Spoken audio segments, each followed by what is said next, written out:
Welcome to Study Loop. So Yummy Candy Company is considering purchasing a second chocolate dipping machine in order to expand their business.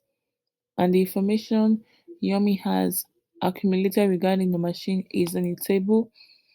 And they estimate that they'll be able to produce more candy using the second machine and increase their annual contribution margin. And they also estimate that there will be a small disposal value of the machine, but the cost of removal will offset the value, and ignore income tax issues on your answers. So assume all cash flows occur at the year end except for initial investments. Um Initial investment account. Calculate the following for the machine. So the first one, what to calculate the net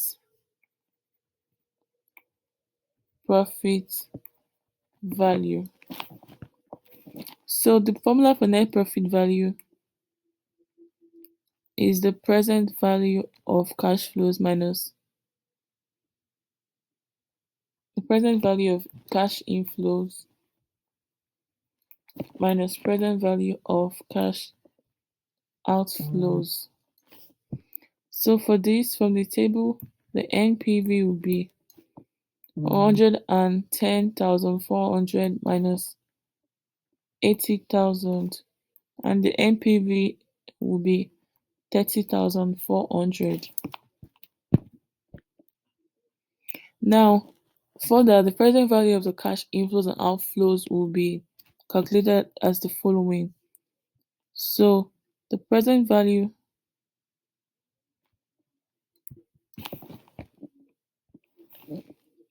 of the cash inflows would be P open brackets 1 minus 1 plus R raised to power minus N divided by R, and R is the periodic payment, P is the periodic payment, R is the rate, N is number of period.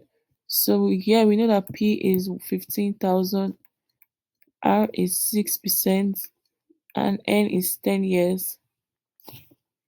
So then the PV the PV of the inflow will be 15,000 1 minus 1 plus 0.06 raised to power 10 divided by 0.06, and then this will be 15,000 multiplied by 7,360, and this will be 110,400.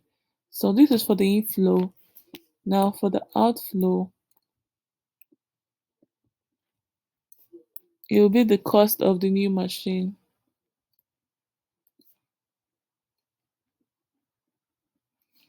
and that's equals to $80,000. So moving on to the next question, the payback period.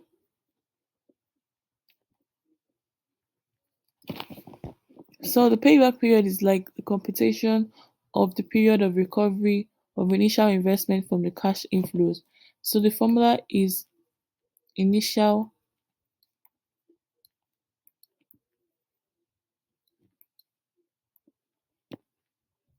investment divided by the annual future cash flow inflows, and then this is equals to 80,000 divided by 15,000, and this equals to 5.33 years. So the payback period for the initial investment is 5.33 years. Now moving on to the next question, the discounted payback period.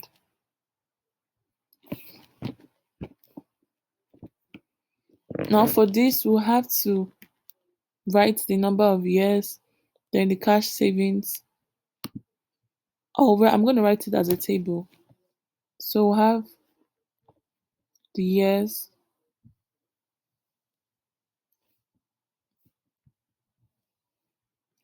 from 1 to 10.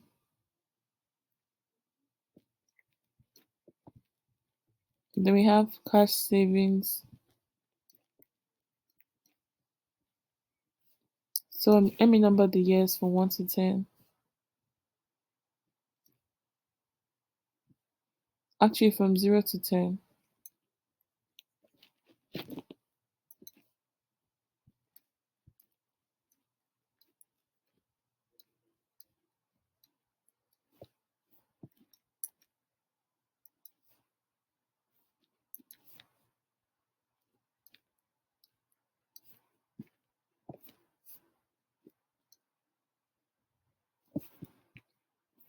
And then the cash savings, we have 15,000 for everything.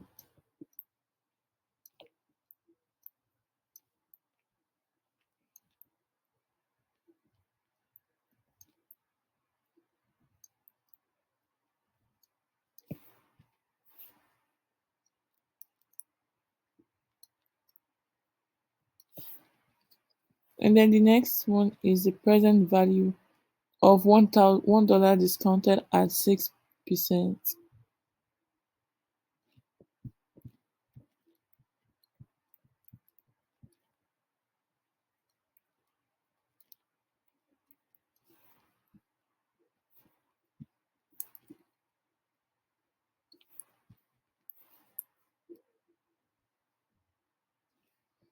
And then we have the discounted cash savings,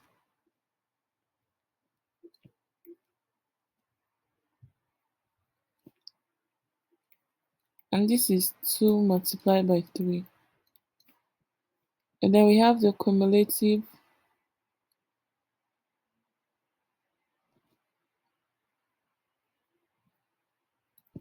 discounted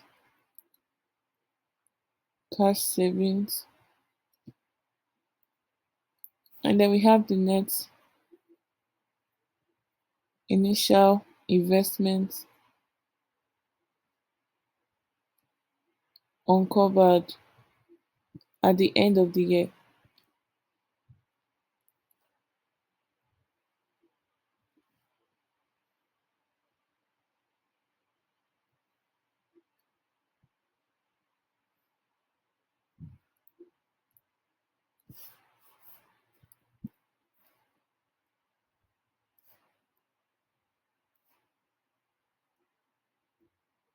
So for the present value of $1 discounted at 6%, this will be 0.943, this will be 0.89, this will be 0.84, 0.792, 0.747, 0.705, 0.665, 0.627, 0.592, and 0.558. Now for discounted cash savings, it would be the cash savings times the present value. So this would be,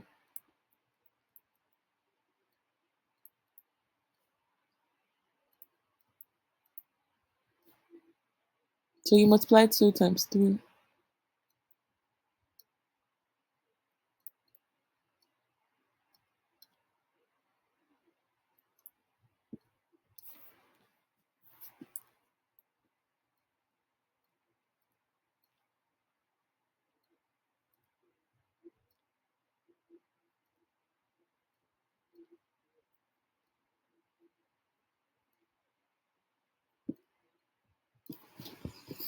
And then the discounted cash savings is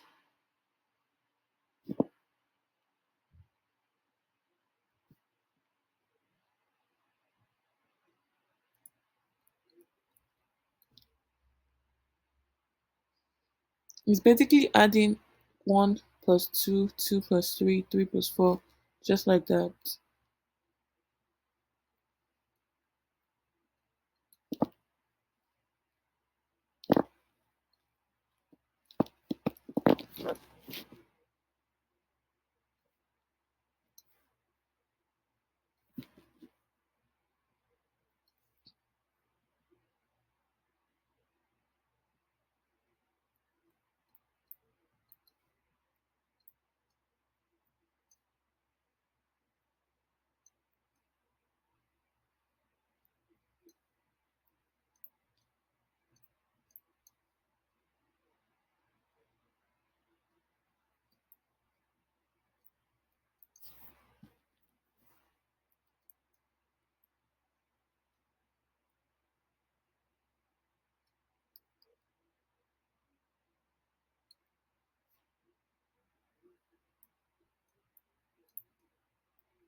$110,385. Now for the next initial investment at the end of the year, this will be 65,855. This is 52,505. This is 39,905. This is 28,025. This is 16,820. This is 6,245. And the rest is zeros. So we can tell that it's in the seventh year that the initial investment, if you scroll down, is fully recovered. So the initial investment is recovered around the seventh year, and the discounted payback period correlation will be calculated as so initial investment is recovered in year 7, and then the discounted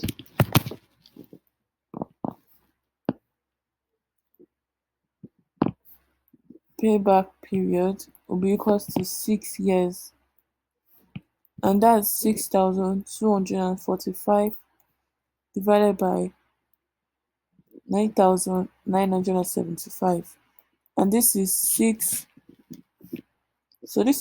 years plus, plus that. So this equals to 6 plus 0.63, and discounted payback period is 6.63 years.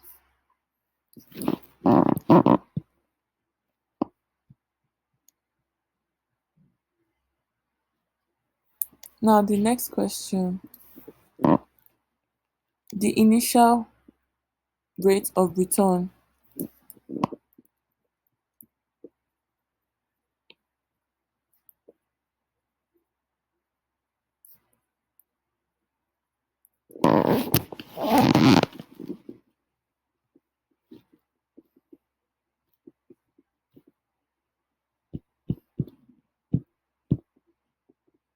So this is the method to compute the internal rate where the NPV is 0. So the initial rate of return using the interpolation method would be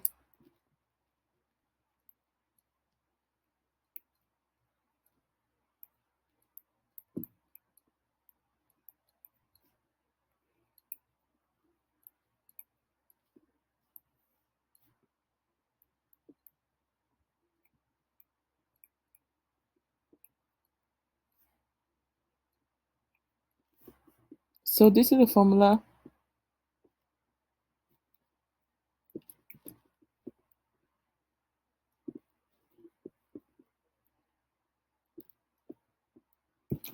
and then this will be 10 plus 15 minus 10 multiplied by 12,175 divided by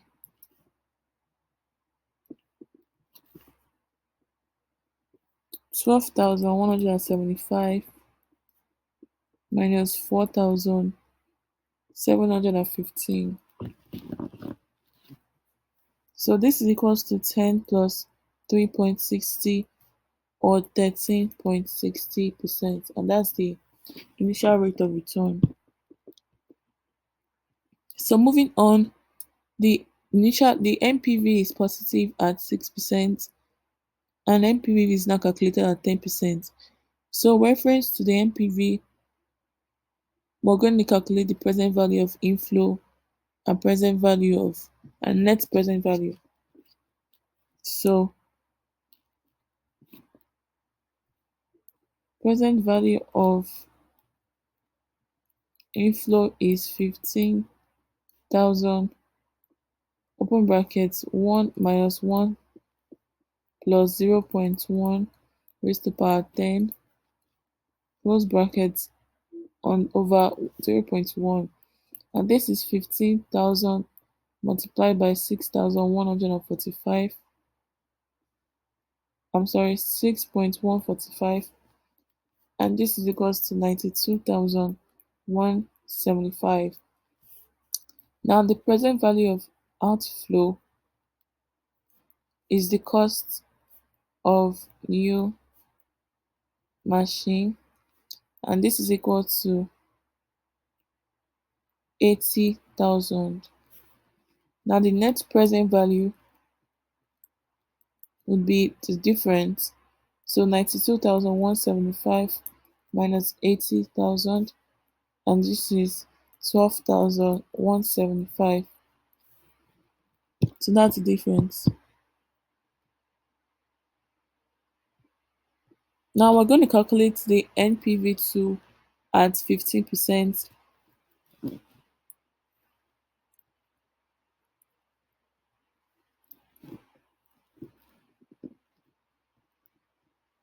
So the present value of inflow will be 15,000, open brackets 1 minus 1 plus 0.15 raised to power 10 over 0.15. So this equals to 15,000 multiplied by 5.019, and this is 75,285. Now the present value of outflow is equal to the cost of new machine,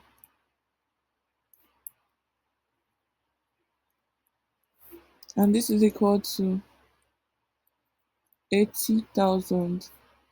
Now the NPV will be the difference, 75,285 minus 80,000, and we can see it's a negative 4,715.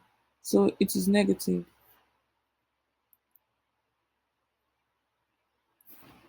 So moving on to the next question.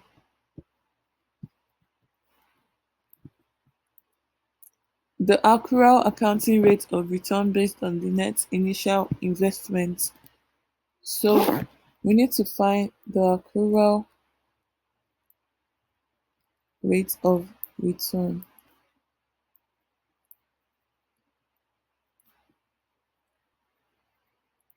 And this is the computation of the rate of return of net operating income after the taxes over the initial investment.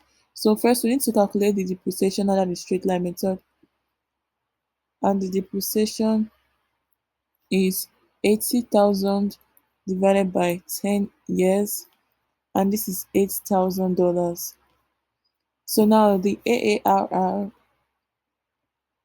would be the increased annual contribution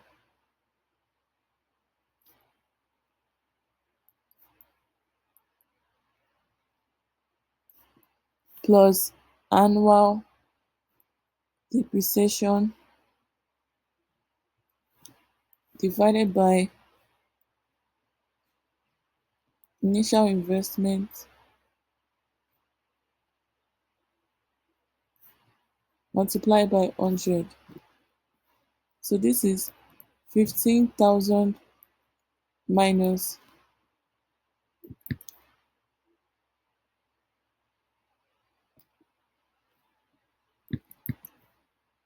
15,000 minus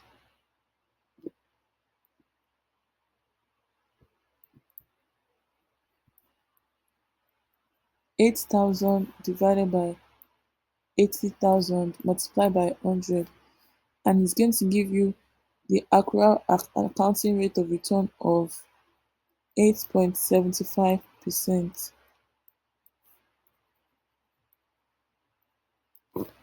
per year.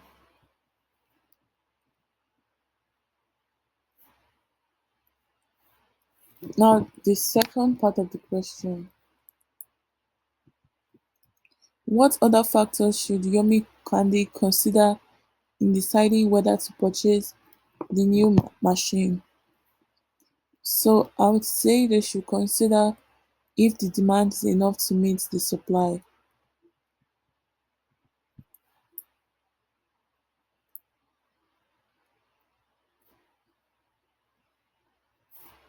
They should also consider availability of funds to purchase the machine.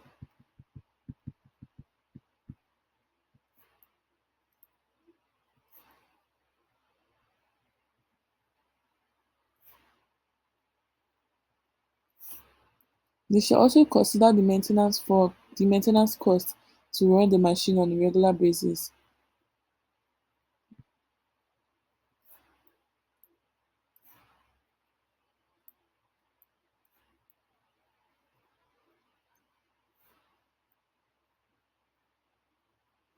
And lastly, they should consider whether the technological obsolescence is expected in near future.